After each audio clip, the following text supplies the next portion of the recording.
ଆଜି ସୂର୍ଯ୍ୟ କେଉଁ ଦିଗରେ ଉଦୟ ହେଇଥିଲା କେଜାଣି ମୋ ମାମା ମୋତେ ନିଜେ ଆଣି ବସାଇଦେଲା ଗାଡ଼ିରେ, ଯା ବୁଲିକି ଆସିବୁ ବୋଲି।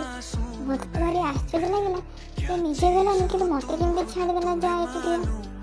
ମୋର କ'ଣ ଯାଉଛି ମୋ ବାବାଙ୍କ ସାଙ୍ଗରେ ବସି ମୁଁ ଗଲି, ମୋତେ ଭାରି ଖୁସି ଲାଗୁଥାଏ। ସତ କହୁଛି ସାଙ୍ଗମାନେ, ଆଜି ଗାଡ଼ି ମୁଁ ଚଲେଇଛି, ଆଗକୁ ଦେଖିଲେ ଆପଣ ଜାଣିବେ କ'ଣ ପାଇଁ ମୁଁ କହିଲି। ଆଗକୁ ଗଲା ପରେ ଦେଖିଲୁ ରାସ୍ତା କାମ ହେଉଛି, ସେଠି ଗୋଟେ ବଡ଼ ଗାଡ଼ିଟେ ଦେଖିଲି। ଏତେ ବଡ଼ ଗାଡ଼ି କେବେ ମୁଁ ଦେଖିନଥିଲି, ମୋତେ ଏ ଗାଡ଼ି ଦେଖି ଭାରି ଖୁସି ଲାଗୁଥାଏ।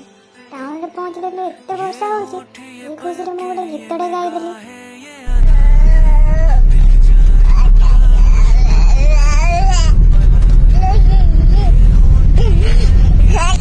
ଜାଣିଛି ଆପଣମାନେ ମୋ ଗୀତଟି ବୁଝିପାରୁନଥିବେ, ଦେଖିଲେ ବାଟରେ ଆଇ ଲଭ୍ ଅନୁଗୁଳ ଲେଖା ହେଇଛି।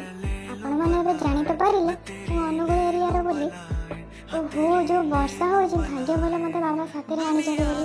ଭାବୁଛନ୍ତି ମୁଁ କୁଆଡ଼େ ଯାଉଛି ବୋଲି, ଟିକେ ଅପେକ୍ଷା କରନ୍ତୁ, ଜାଣିପାରିବେ ଆପଣ। ପହଞ୍ଚିଗଲି ମୁଁ ଅନୁଗୁଳ ଷ୍ଟେସନରେ। ଏଇ ଦେଖନ୍ତୁ ମୋ ନାନୀ ବାପା ପହଞ୍ଚିଗଲେ। ମୋ ନାନୀ ଦେହ ଟିକେ ଭଲ ନଥିବାରୁ ସେମାନେ ଯାଇଥିଲେ ଭୁବନେଶ୍ୱର ଡକ୍ଟର ଦେଖେଇବା। ବାପା ସହ ଟିକେ ଗେଲ ହୋଇ ମୋ ନାନୀ ପାଖକୁ ମୁଁ ଚାଲିଗଲି ପଛକୁ ଗେଲ ହେବା ପାଇଁ। ମୋ ନାନୀକୁ ଏତେ ଦିନ ପରେ ଦେଖି ବହୁତ ଖୁସି ଲାଗିଲା।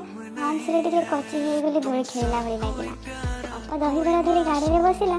ଚାହୁଁ ଚାହୁଁ କେତେ ଜଲ୍ଦି ଘର ପହଞ୍ଚିଗଲା।